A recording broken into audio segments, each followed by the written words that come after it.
Hello everyone and welcome back to another video with On Point Politics. And today I want to talk about the state of New York because this is something historic that has been going on for the past couple of months. Make sure to hit the like button, subscribe if you're new, and make sure to follow down below in the Twitter and the Discord server, and make sure to go ahead and drop a comment down below. And so here's the thing, guys. Donald Trump campaigned in the state of New York literally yesterday, and it turned out, depending on the report you're looking at, over 100,000 people in the state of New York. He turned out 100,000 people in the Bronx, guys, and not just in the Bronx, in the southern Bronx, which is probably the most democratic part of the nation, basically. And so when you look at this, the thing with my model, right? The state right now, according to my model, is a 13-point win for Biden. He's supposed to win it by 13. If the polling error is significant, let's say the polls are off by 3, right? So if the polls are off by 3, Biden would be ahead by 5.2, essentially. 9.7 points to the right from the nation. And if you look at that, Donald Trump is almost within 10 of winning. He wins New Mexico easily. He wins New Hampshire easily. He wins Nebraska second easily. He wins Minnesota easily. He wins Michigan very easily. Georgia, Arizona, Illinois, Colorado are close for Biden. New Jersey's within 5. Virginia actually flips to Trump if there is a polling error similar to the 2020 election. Now, do I believe Donald Trump is favored to win the state of New York right now? Probably not, just because of the fact the demographics there are still not looking, basically affordable for him to win the state.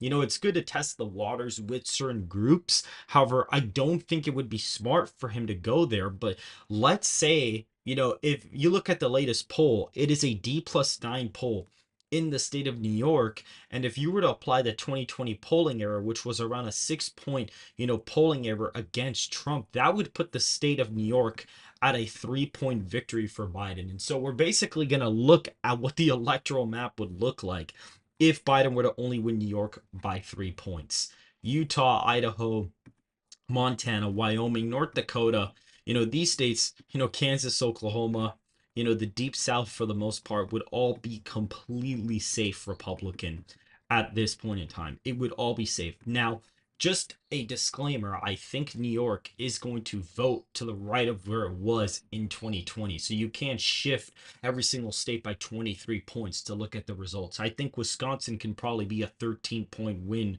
for Trump and New York only be a 3-point win for Biden because of how much it's actually trending to the right. And so in this scenario, Texas and Florida would be safe Republican in this scenario. They would be behemoth red, essentially, almost 20-point victories. Iowa and Ohio would be like over 20-point wins. Alaska would be over 20 points for Donald Trump. You would look at a state like California would fall under 15. It would probably only be like a 12 or 13-point win for Biden, considering that the demographics in this state are sort of similar to a state like New York, except New York has a lot more rural counties. And so California would shift to the right pretty significantly as well. Washington would also be a state that would definitely, be within a couple points. It would probably only be a 6-point win at that point, possibly even under 5. Oregon would more than likely be, a 1 to 2-point victory for Biden in that scenario. You would see states like Georgia and North Carolina probably be safe Republican. They would probably be over 15 points for Donald Trump if this scenario were to occur. Maine second would be likely. You'd have Maine at large be likely Republican. Maine's first would probably be under, maybe not under 5, but probably under 10. It'd probably only be a 6 or 7-point win. DC, Massachusetts, Vermont would still be safe. And notice, I'm not even including Maryland in there, by the way. I'm not even including that. Maryland would actually probably vote likely Democrat. A lot of the polling in the state of Maryland actually has this state within 20 points with third party voters, and that's with New York being around a 10-point win. So if New York were to really only be a 3-point win, I actually could see Maryland voting under 15 points for Biden, considering that the third party support seems to get rid of a lot of support for Biden in that state. Wisconsin, Michigan, Pennsylvania, Arizona, and Nevada would all be likely margins for Trump. They'd all be, basically 12 to 15-point victories for him, essentially. He'd be winning the state of Minnesota by 3 to 4. New Mexico would probably even be a 3 to 4 point victory. Virginia would be like a 2 to 3 point win for Donald Trump. He'd probably honestly even be picking up the state of New Jersey at this point. He'd probably have New Jersey in his column at this point. A state like Connecticut would be competitive. A state like Rhode Island would be competitive. I'd even see Delaware possibly even voting in the tilt Democratic column. New Hampshire would even probably be lean Republican too, and states like Colorado would even possibly even flip. Maybe not Colorado just yet. Maybe it would be like tilt Dem. Hawaii, I could see vote, only like 6 points for Biden, possibly even below that.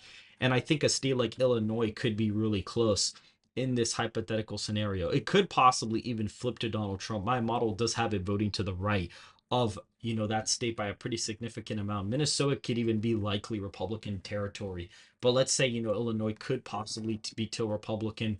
But for, just to be a little bit more fair to the Democrats, we could give Illinois to Biden by around 2 points or so, maybe even three, similar to New York. And Nebraska second would be likely Republican. So you could see Donald Trump, if he were to only lose New York by three. This is what the map I would basically expect. I'd expect him to win about 361 electoral college votes to Joe Biden's 177. So you could hypothetically say that this is actually his best case scenario as of right now, because if New York's really voting for Biden by only three, that puts a bunch of other states, significantly closer as of right now. And so if you guys did enjoy this quick analysis of New York being in play, please hit that like button, subscribe to the channel, make sure to go ahead and follow the Twitter and join the Discord in the description down below. And I will see you guys very, very soon.